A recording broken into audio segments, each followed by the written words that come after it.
Hello everyone, good morning, good afternoon, good evening, wherever you are, however you may be listening. I hope you guys are going to enjoy this 1v1 matchup between Blade and Sovin here on Concealed Hill. Here we have Sovin spawning as the red orc on the top right hand side of the map. Meanwhile, we have Blade spawning as the blue human on the bottom left. Should be a great matchup here. Altar of Kings barracks coming in from Blade, and no real surprise, no additional peon. I think there's actually peon rallying going on here based on how quickly these peons are moving. So I would not be surprised if Sovin actually mines a little bit more gold than his opponent. 1, 2, 1, 8, 1, 7. Okay, 1, 2. Okay, so let's take a look there. No, it's actually about the same, but they're now both at full saturation, so difficult to tell. But yeah. Peon rallying, if you guys have, APMs to spare early on, can easily click on a peon right as it comes out, or a peasant right as it comes out of that gold mine, and then go return, and it will return and walk at its full speed as opposed to that delay speed if you don't have the full saturation yet.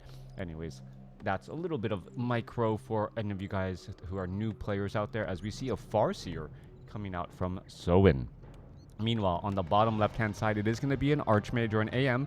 No surprise. We do see the Arcane Tower also being constructed. Definitely there to try and shoo off any wolves and make sure that that Farseer doesn't try to, well, do a little bit too much. Trying to figure out all of these timings, knowing what particular build orders you need to go up against what, always important. Yes, this tower and that Arcane Tower upgrade does eat up a good amount of lumber, but there's been too many times and players have just gotten too efficient at that early harass. That Farseer with dual Spirit Wolves, even the threat of it, you want to make sure that you're able to, well, stop that Farseer or stop all of those summoned units and take them down quickly. All right, Ogre Warrior quickly taken down there. Water Elemental taking a little bit of piercing damage. Forest Troll Berserker will get taken down. Same with that Forest Troll Trapper. One more final shot there, and well, that Forest Troll Trapper will fall, getting Archmage close to level 2. Meanwhile, Farseer off to the north here, taking a little bit of that damage from that Forest Troll Trapper. That will get taken down as well. We can see no Voodoo Lounge yet, as we perhaps are trying to get into a very fast tech to tier 2 as well. All right, Water Elemental. Nice little summon right there as the Sea Turtles were walking towards it. The Water Elemental summoned up, and now we see level 2 on that Archmage to finish off these Sea Turtles as well. So level 2 Archmage going to be going up against a level 2 Farseer. No big surprise. Rock Golem getting aggroed and pulled away, trying to focus down that Forest Troll High Priest first. That Forest Troll High Priest does give level 2 to the Farseer, as we're looking at, well, the Mud Golem now getting focused down as well. Alright, I'm surprised that the Rock Golem took a couple boulders to the head there. Normally you try and lure away best as you can, but this Rock Golem really dealing quite a bit of damage. And now that the Archmage is here, well, problems could arise. Who's going to get that last hit? That is going to be the question. Archmage or Archmage or the Farseer. Farseer gets the last hit. That's going to be incredibly important, but a Grunt may be lost there. One more shot. Yes, Grunt does get taken down, and importantly, the Archmage gets the experience. Now trying to add in more damage onto those Headhunters, as the Headhunter is getting pushed back as well. Archmage does not have Boots of Speed, does have Gauntlets of Ogre Strength, as a Footman gets in the way of Blade. All right, the Archmage had a clear run to try and chase down that Troll Headhunter, but well, that Headhunter now down to 92 hit points, trying to get away from that very fast-moving Archmage. Farseer and Headhunters are there to try and intercept as well, and we're going to see them, well, turn into a little bit of a pathing, blocking unit. All right, Footman trying to get in a little bit more damage here. We're going to see one more shot needed, and no, the Headhunter able to escape away at 17 hit points. That little stumble early on by Blade, getting caught behind his own Footman, allowing this Headhunter to at least, well, stay alive a little while longer. The wings of the map do have those, well, fountains of health. Are we going to see a little bit of damage there? Oh, Headhunter able to absorb a little bit of that damage, and now that oh my gosh. Come on, one more shot there. Finally takes it down. I thought for a second it was going to try to aggro those creeps. Archmage going to heal up a good amount of hit points, as the Water Elemental here absorbing a bit more damage again. All right. Footman, Water Elemental trying to clear up the remainder of this Spider Crab Limb Ripper creep camp. Farseer, Spirit Wolf going to come down here. Farseer are, well, nearly sitting at level 3. Sold an item and now going to perhaps pick up, no, doesn't pick up Boots of Speed, but still has plenty to go after here as we're going to look at the Wolves getting resummoned. All right. Farseer just needs a little bit more to get to level 3. We're going to look at, well, level 3 there. Footman gets taken down. Archmage is still not yet at level 3. This could be a little bit of a problem. There's a lot of focus damage here between the Headhunters and the Creeps here who can poke quite a bit more. There goes an Ensnare onto a Headhunter, but that Headhunter isn't going to get gift wrapped long enough for the Archmage to really be able to take it down. We're adding more and more damage there, and you can see that the Headhunter able to back away again. Soen playing extremely well right now, being able to split up a lot of those Headhunters, keep them alive while putting pressure on that Archmage. That AM is going to be forced to retreat back, head back over to the Fountain of Health over here on the east side of the map as the Footmen clear up the remainder of this Murloc creep camp, giving level 3 to that Archmage. All right, level 3 Archmage regenerating a good amount of hit points too. Meanwhile, Farseer, well, using this time and using the time well to clear out creep camps. Tauren Chieftain should come bearing gifts, namely healing salves onto those Headhunters and perhaps a clarity potion for that Farseer as well, as the Tauren Chieftain wants to get to level 2. That Endurance Aura does allow for faster attack speed. You can see the Null Assassin spreading across all of that damage here. Is it going to go after the same target, that Headhunter, down to 28, hit down to 7. Going to end up staying alive. Tauren Chieftain finishing off that last Null. And we should be looking at, well, a bunch of healing salve charges used once more.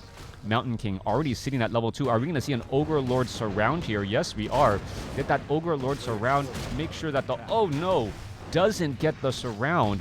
And that was a little bit of a misstep there. Even used mana for a Stormbolt to try and lay down the surround, but instead, well, being forced to deal with that Farseer. All right, Archmage, Mountain King. Archmage is sitting at level 3. Mountain King did get to level 2. Same thing with that Tauren Chieftain. We're going to turn back around. There's a little bit of healing by those priests. Ogre Lord, is there a Force Troll here? There is, but the Forest Troll High Priest was asleep, meaning that the Ogre Lord did not get healed during all of that time. So there's going to be a little bit of a lucky break here as the Ogre Lord now going to end up getting surrounded. All right, Ogre Lord surround. There's a Shockwave ripping on through. Archmage going to pick up the Cloak of Flames. That might be a great item for that Mountain King, who does end up going for a Thunderclap. So Thunderclap going up against Tauren Chieftain Stomp. That Cloak of Flames, an incredibly important item right now as the units are going to try to retreat back. All right, you're going to see a Thunderclap there. No, just going to go straight here. He is kind of surrounded. There's a Stormbolt onto the Tauren Chieftain. There is no Spellbreakers nearby, so the Tauren Chieftain does want to try to get a Stomp down while it's still useful. Raiders also trying to get in, well, trying to get by here, but instead going to get taken down by the Bloodlusted Ogre Magi. Way too much damage. One more, no. Oh my gosh, able to escape away at 37 hit points. All right, there goes another Ensnare there. He may actually get taken down. Yes, he does get taken down by creeps.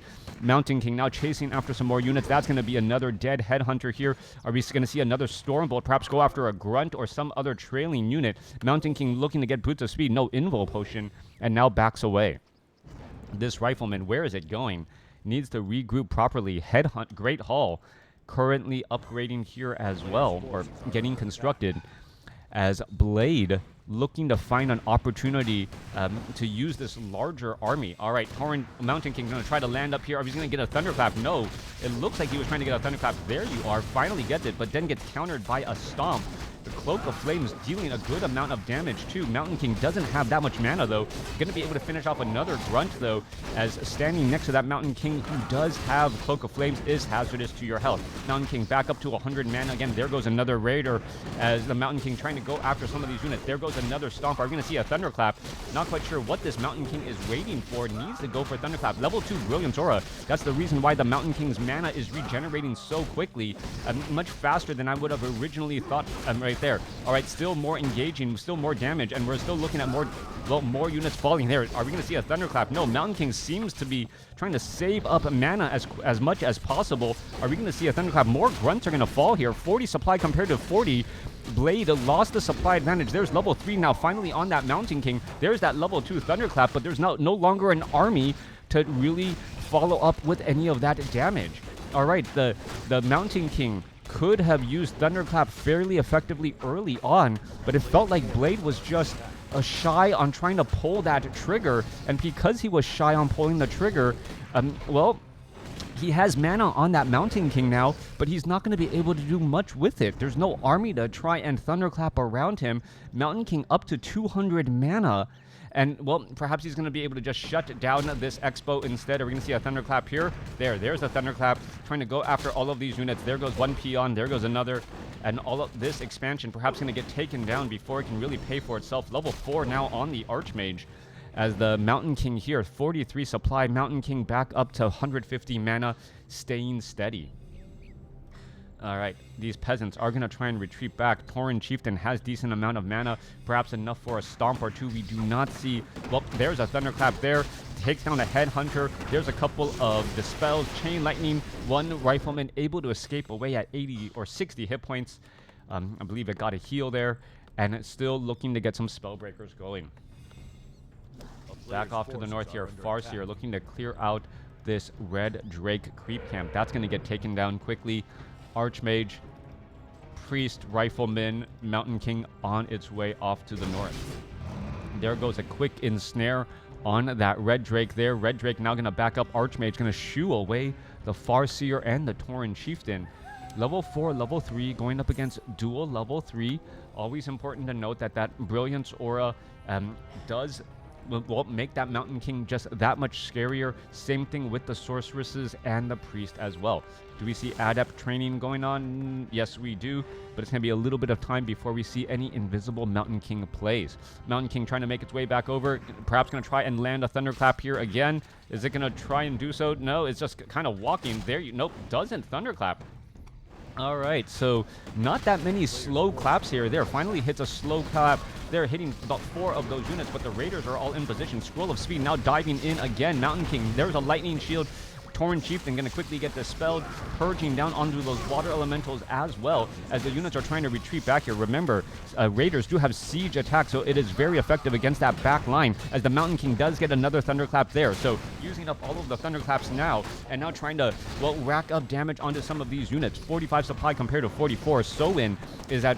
Well, Soin does have the second base, but not doing very much with it. Farseer now getting up to level 4. We're looking at more damage here. Mountain King trying to use that, Cloak of Flames to slowly find and pick off other low hit point units. And we're going to see another Grunt finally taken down there. Raiders still chasing after these Priests and some of these other units. Are we going to see a Dispel Magic to try and stop there? There goes an Ensnare. Farseer may try to get a Chain Lightning off as the units are still chasing after. Mountain King does have level 3 or enough mana for another Thunderclap. There's a big Thunderclap across all of those units, and suddenly they are all in the red. Meanwhile, the Water Elementals are trying to purge down. Mountain King trying to, well, regroup here. Are we going to see a potion of healing transfer to the Archmage? We do, as the, well, units are still chasing around again. Archmage uses that potion of healing. There goes an Ensnare. Mountain King gets up to level 4, needs to give the Invo potion to the Archmage, and no, uses the Scroll of Town Portal instead, and that's going to be a tactical retreat back. Grunt gets taken down with a Stormbolt, giving the Mountain King level 4 right as it departs. No clarity potions for that Mountain King. So perhaps that is the reason why. And I just realized Blade, without the Arcane Vault, cannot or will not be training any Spellbreakers. So this is pure rifle casters going up against a stomping Tauren Chieftain. Now, this gold mine off to the north has mined out about, what, 1,200 gold so far. But remember, 10 peasants have been taken down, and also the cost of building that Great Hall as well. It still hasn't really had a real true return on that investment at all. Archmage coming back around here. Mountain King also with an Invo potion. This is dual Invo potions here. Mountain King now trying to come across. Are we going to get a Thunderclap across any of those? Oh, no, he wants to get the Thunderclap on the army. He's going to be very timing of it. There's that Thunderclap hitting 5 of those units already as the Mountain King still engaging against all of these units here. All right, Mountain King. There's another stomp onto that Mountain King. We're looking at damage rating up onto those Raiders. They are going straight after those casters in the back, but remember, those guys are slowed, and because they are slowed, there's a Stormbolt onto the Raider there. The Chain Lightning finds their way through. There's a stomp, but it doesn't really hit anything. Soin missing his stomp, essentially, and now the Mountain King, well, build, or they're gonna try and build up an Arcane Vault in that front line spot. Brilliance Aura level 3, that Mountain King is gonna be able to get mana pretty much endlessly now. You can see him already back up to 60 mana here. That is a lot of mana to regenerate, and the Mountain King is just gonna finish off Sowen's Expo quickly, completely foregoing the Arcane Vault, save for now that speed building more of an outpost than anything else. And now he's gonna buy a Clarity Potion. That level 4 Mountain King gonna have plenty of mana for this next battle. Also bought a Potion of Mana as a follow-up. Sowen's Expo definitely never got a chance to pay for itself. Mined out about 1,500 gold, but lost 15 peasants and this great haul. So yeah, this Expo, not worth that initial investment at all. Well, it's staying alive. One more final shot. Yep. As we're looking at the Grunt about to get taken down, I'm going to see a Stormbolt. No, not going to even need it. Mountain King maxed out on mana, ready to dive into this position. All right, no upgrades on these Orc Burrows. All of these casters could easily take down all of these Orc Burrows very quickly. Are we going to see a Scroll of Town Portal? That is the question now. Water Elemental should be pushing their way through. Voodoo Lounge, you're going to see the Voodoo Lounge does have fortified armor, so this army of casters and riflemen not going to be able to take this down easily. You can see the Orc Burrow has more hit points, but, well, you can see how much quicker it's taken down because of that armor difference. All right. We're looking at the red drakes here. That's going to get cleaned up. No Scroll of Town Portal. Going to have to walk back the old-fashioned way. There goes another Orc Burrow. And with all of these Orc Burrows, without the reinforced defenses, that may be the problem. Look at that one right there. That Burrow, 3 rounds of attacks by those casters, all taken down now. Mountain King going after peon after peon after peon. There's another Thunderclap. And now, even if Sowen is able to get back and rebuild, he doesn't have enough workers to really mine gold, get the lumber, and do everything he needs to do. He's going to be upside down on supply, sitting at 1133 over 11. All right. Blade played his way beautifully, has now backed himself into his opponent's corner, saying, come on, challenge me, I dare you. And being forced to walk into this spot is actually rather tough here. The Raiders are coming in. There's some Chain Lightning. Are we going to see some Thunderclaps more to clean up some of these grunts? The casters are all trying to get away. 46 supply compared to 33. Archmage does have a Scroll of Town Portal. Mountain King going to Thunderclap here. No, the Cloak of Flames just doing the job. There's level 5 on that Mountain King, and that is going to be the game. Beautifully played game by Blade here. Blade just playing and that unique strategy, not going for Spellbreakers, just rifle casters, no Arcane Vault. Normally the Tauren Chieftain is able to get into position easily, but Sowen, well, was often fighting in narrow corridors, not being able to get those Raiders onto that back line of casters and do their thing, siege damage against unarmored. Even when they did get there, they were often slowed too far away from their shamans to get purged and be able to attack freely. It was a war of attrition, and ultimately Blade, because he was able to spend his gold more on his army rather than setting up an expansion, comes up with the victory. Let me know what you guys thought about this game in the comments below.